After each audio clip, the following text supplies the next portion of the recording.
Le monde célèbre ce 24 mars la journée mondiale de la lutte contre la tuberculose, une journée internationale qui vise à sensibiliser à l'épidémie de la tuberculose et aux efforts entrepris pour éliminer cette maladie.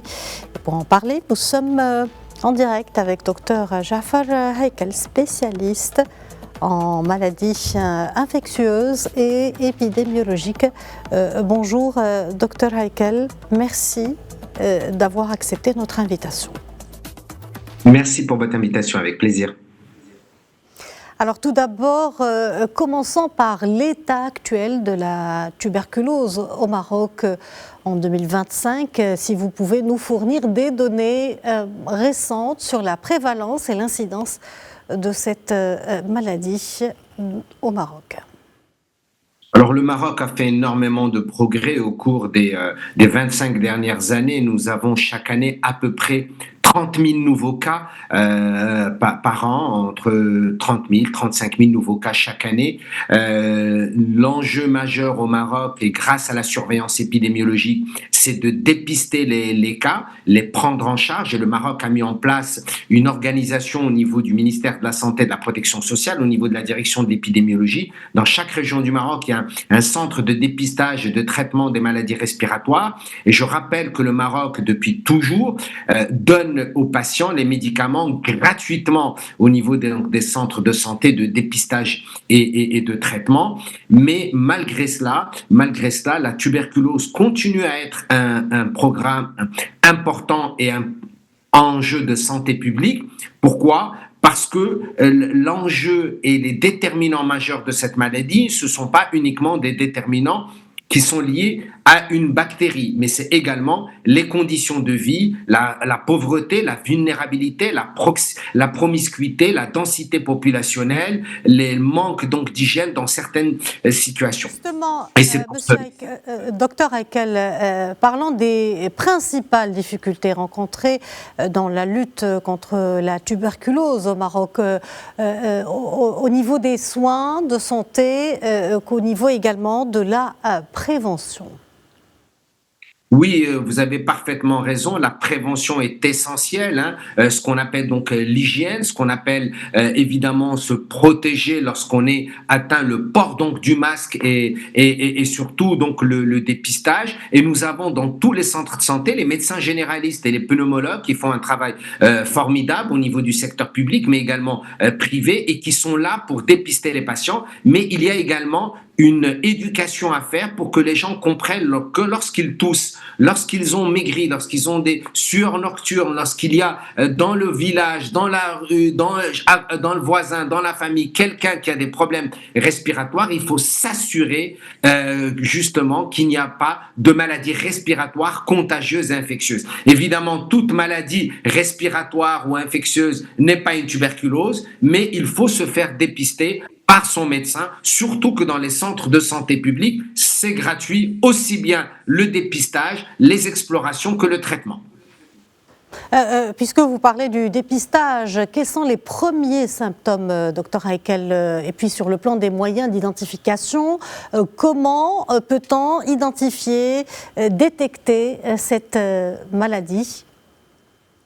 D'accord. Alors d'abord, il y a le contexte épidémiologique. Qu'est-ce que ça veut dire ? Si vous avez quelqu'un dans votre entourage, au niveau donc du village, du douar, de la rue, de la famille, qui a des symptômes respiratoires depuis plusieurs semaines sans raison évidente, qui a maigri de façon importante sans raison évidente, qui a des sueurs nocturnes et fréquemment, et bien ce sont des symptômes qui effectivement doivent conduire un dépistage dans les structures qui sont spécialisées, comme je l'ai dit, soit du secteur public, soit du secteur privé. Et aujourd'hui, il y a tous les moyens dans les centres de diagnostic, aussi bien public que privé, pour faire le diagnostic de la tuberculose et être pris en charge le plus rapidement. Le traitement est très bien codifié au Maroc, il marche bien, il donne d'excellents résultats. Il faut le faire rapidement pour éviter un certain nombre de problèmes, et en particulier le grand problème que nous avons au Maroc, ce sont les formes de tuberculose qui sont résistantes au traitement.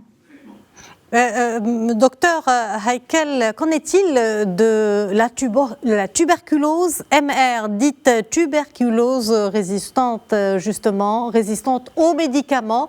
C'est un enjeu majeur dans de nombreux pays. Quelle est la situation de cette tuberculose résistante aux médicaments au Maroc et quelles sont les mesures prises ou mises en place pour contrôler cette forme dangereuse de la maladie?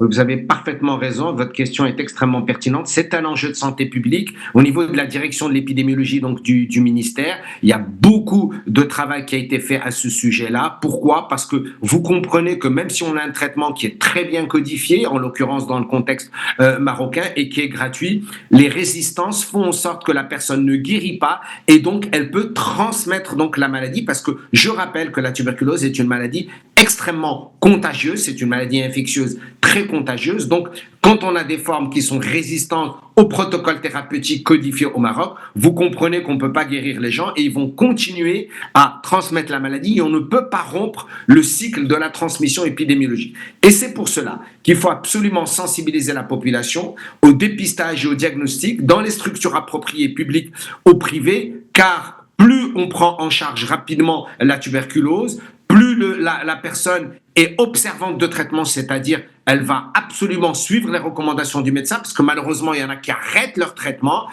Plus on est observant du traitement, moins on a de risque donc de développer une résistance. Et là aussi, malheureusement, il faut savoir que partout dans le monde, les résistances varient entre 15 et 20% donc des cas. Donc il faut le savoir. Heureusement, le Maroc s'est bien préparé et on essaye de mettre en place toutes les mesures nécessaires pour éviter les résistances. Mais là aussi, c'est une question de dépistage rapide, de sensibilisation et de prise en charge la plus rapide possible, car les résultats sont excellents si on a cette démarche du parcours patient.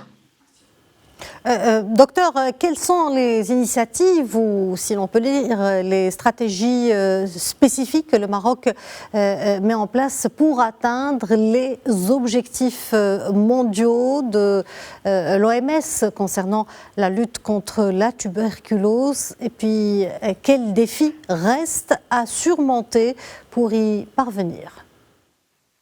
Écoutez, vous avez bien raison, il y a encore donc des défis. Ça sera extrêmement compliqué, évidemment, d'éliminer la tuberculose d'ici 2030. Le Maroc s'est inscrit dans une stratégie de dépistage d'un maximum donc de cas, c'est-à-dire l'idée, c'est dépister au moins 90% des cas qui existent, de prendre en charge également au moins la même chose en termes de traitement et de guérir tout autant. C'est une stratégie qui a été mise en place. Il y a une équipe au niveau central de la direction de l'épidémiologie, la division des maladies transmissibles particulièrement, et au niveau régional, dans chaque région, donc chaque direction régionale de la santé au Maroc, il y a une équipe qui est dédiée à la lutte contre la tuberculose. Évidemment, encore une fois, il faut bien comprendre que c'est une maladie, comme aussi d'autres maladies spécifiques, dont les déterminants ne sont pas uniquement des déterminants biologiques. C'est-à-dire, il y a le mode de vie, comme je l'ai dit, il y a la vulnérabilité, il y a des fois des conditions de promiscuité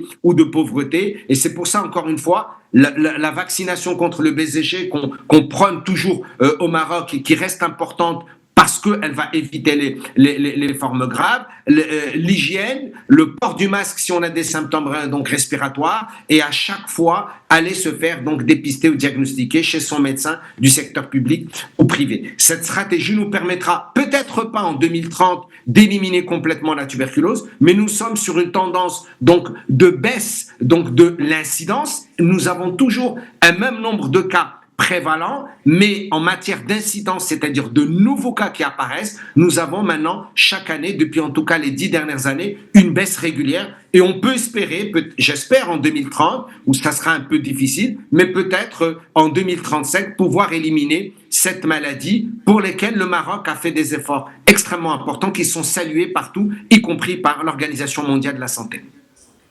Docteur Jafar Heikel, je vous remercie pour cet éclairage. Merci d'avoir répondu à nos questions. Je rappelle que vous êtes spécialiste en maladies infectieuses et épidémiologiques.